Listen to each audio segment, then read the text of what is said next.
आइए दोबारा हम चेन्नई में जो पानी की उपलब्धता है उसके ऊपर आते हैं। हमने देखा कि जो चेन्नई है वहाँ पर जो राम गोपाल जैसे आला अफसर हैं उनको तो पानी 24 घंटे उपलब्ध हो रहा है, लेकिन जो शिवा है जो एक किराए के मकान में रहता है और उसी प्रकार जो पद्मा है एक घरेलू नौकरानी है, एक झुग्गी झोपड़ी में रहती है, उसको पानी ना के बराबर ही उपलब्ध होता है और उनको पानी ना होने की वजह से कितना ज़्यादा कष्ट झेलना पड़ रहा है। तो अगर हम देखें कि ये जो स्थिति है, कई लोगों को पानी उपलब्ध है और कई लोगों को पानी उपलब्ध नहीं है, वो एक प्रकार से जो पानी को प्राप्त करने का अधिकार है उससे उन्हें वंचित किया जा रहा है। पानी की उपलब्धता के अलावा कुछ ही लोगों को सुरक्षित पेयजल उपलब्ध है। यह इस पर निर्भर करता है कि कोई व्यक्ति कितना खर्च कर सकता है। इस तरह संपन्न तबके के पास ही ज़्यादा विकल्प होते हैं। वे बोतल बंद पानी और जल शोधक उपकरणों के सहारे साफ पानी का इंतजाम कर सकते हैं। इस मद में खर्च कर सकने के कारण उन्हें साफ पानी मिल जाता है, परंतु गरीब इस सुविधा से वंचित रह जाते हैं। लिहाजा ऐसा लगता है कि जिन लोगों के पास पैसा है उन्हीं के पास पानी का अधिकार है। यह स्थिति पर्याप्त और स्वच्छ पेयजल उपलब्ध कराने के लक्ष्य से बहुत दूर है। अब पानी उपलब्ध ना होने की वजह से क्या होता है कि जो कई निजी कंपनियां हैं वो इस क्षेत्र में आ रही हैं, वो आकर के लोगों को पानी उपलब्ध कराती हैं, लेकिन उससे दो नुकसान हो रहे हैं। आप सोच रहे होंगे कौन से दो नुकसान हो रहे हैं निजी कंपनियों के आने से। पहली बात क्या है कि ये जो निजी कंपनियां हैं गांव से पानी लेकर के आती हैं, यानी गांव की ज़मीन से जहां पर किसानों ने खेती की हुई है, अब वो वहां से बोरवेल से पानी लेके आती हैं। पहला नुकसान तो क्या हो रहा है कि जो पानी है किसान को कम मिल रहा है, और दूसरा नुकसान क्या हो रहा है कि वो गांव से पानी लाकर के शहर में महंगा बेचते हैं।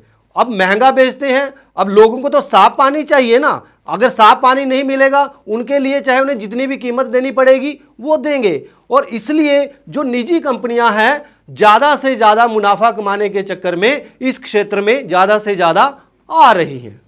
आइए हम कुछ ऐसे उदाहरण देखें जहां पर सरकार के द्वारा या किसी शहर के द्वारा ये जन सुविधाएं उपलब्ध करवाई जा रही हैं, उनको थोड़ा सा हम पढ़ें।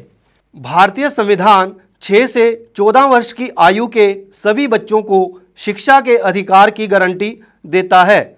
इस अधिकार का महत्वपूर्ण पहलू यह है कि सभी बच्चों को समान रूप से स्कूली शिक्षा उपलब्ध हो।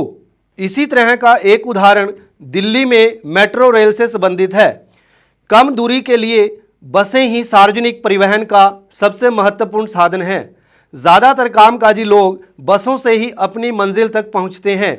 तेज़ शहरीकरण के कारण बड़े शहरों में भी सार्वजनिक बस प्रणाली ज़रूरत के हिसाब से कम साबित होती जा रही है। इसी कमी को पूरा करने के लिए दिल्ली तथा अन्य महानगरों में सरकार ने मेट्रो रेल परियोजना के रूप में एक महत्वाकांक्षी योजना शुरू की है। दिल्ली में मेट्रो रेल के पहले खंड का निर्माण करने के लिए सरकारी बजट से 11,000 करोड़ रुपए का खर्चा किया गया है। इसी तरह मुंबई की एक रेलवे परिवहन प्रणाली को आइए हम पढ़ें। मुंबई की उपनगरीय रेलवे एक अच्छी सार्वजनिक परिवहन प्रणाली है। यह दुनिया का सबसे घना यातायात मार्ग है। यह रेलवे हर रोज 65 लाख यात्रियों को एक जगह से दूसरी जगह ले जाती है। 300 किलोमीटर से भी ज़्यादा लंबे नेटवर्क पर चलने वाली इन स्थानीय ट्रेनों के जरिए दूर दूर तक रहने वाले लोग भी शहर में काम ढूंढने आते हैं। इस बात पर गौर करें कि शहरों में रहन सहन की भारी लागत के कारण साधारण मेहनतकश लोग शहर में नहीं रह सकते। आइए अब हम दोबारा पानी की जो जन सुविधा है उसकी तरफ लौटें।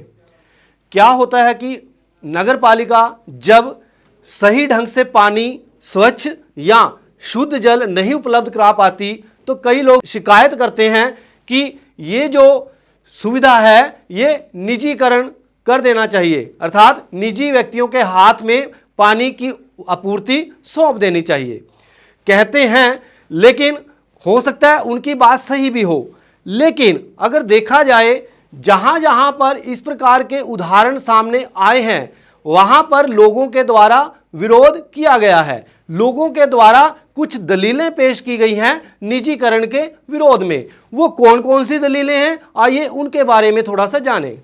दुनिया भर में जल आपूर्ति की जिम्मेदारी सरकार पर रही है। निजी जल आपूर्ति व्यवस्था के उदाहरण बहुत कम हैं, अर्थात जो पानी सौंपा जा रहा है वो सरकार के द्वारा दिया जा रहा है, ना कि निजी व्यक्तियों के द्वारा। दुनिया में ऐसे कई क्षेत्र हैं जहां सार्वभौमिक जल आपूर्ति सब लोगों तक पहुंच चुकी है। यहां पर हम एक पोर्तो एलेग्रे में सार्वजनिक जल आपूर्ति की बात करेंगे। पोर्तो एलेग्रे ब्राजील का एक शहर है। इस शहर में बहुत सारे लोग गरीब हैं, लेकिन गौर करने वाली बात यह है कि दुनिया के दूसरे ज़्यादातर शहरों के मुकाबले यहाँ शिशु मृत्यु दर बहुत कम है। यहाँ नगर जल विभाग ने सभी लोगों को स्वच्छ पेयजल मुहैया करा दिया है। शिशु मृत्यु दर में गिरावट के पीछे यह सबसे बड़ा कारण है। यहाँ पानी की औसत कीमत रखी गई है और गरीबों से केवल आधी कीमत ली जाती है। विभाग को जो भी फायदा होता है उसका इस्तेमाल जल आपूर्ति में सुधार के लिए किया जाता है। जल विभाग का काम पारदर्शी ढंग से चलता है। और जहां जहां पानी की आपूर्ति निजी व्यक्तियों के हाथ में सौंपी गई है वहां क्या हुआ है, वहां कीमतों में बहुत ज़्यादा इजाफा हुआ है, वृद्धि हुई है।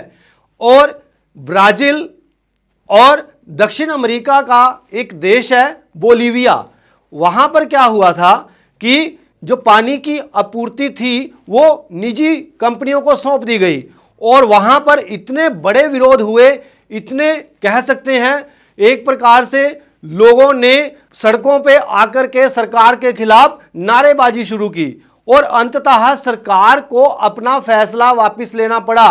निजीकरण से वापस जो जल आपूर्ति थी नगर निगम को या सरकार के हाथ में सौंपनी पड़ी। भारत में सरकारी जल विभागों की सफलता के कई उदाहरण रहे हैं, लेकिन ये उदाहरण कम हैं और उनकी सफलता कुछ क्षेत्रों में ही सीमित दिखाई देती है। मुंबई का जल आपूर्ति विभाग अपने खर्चों को पूरा करने के लिए जल शुल्क के जरिए पर्याप्त पैसा जुटा लेता है।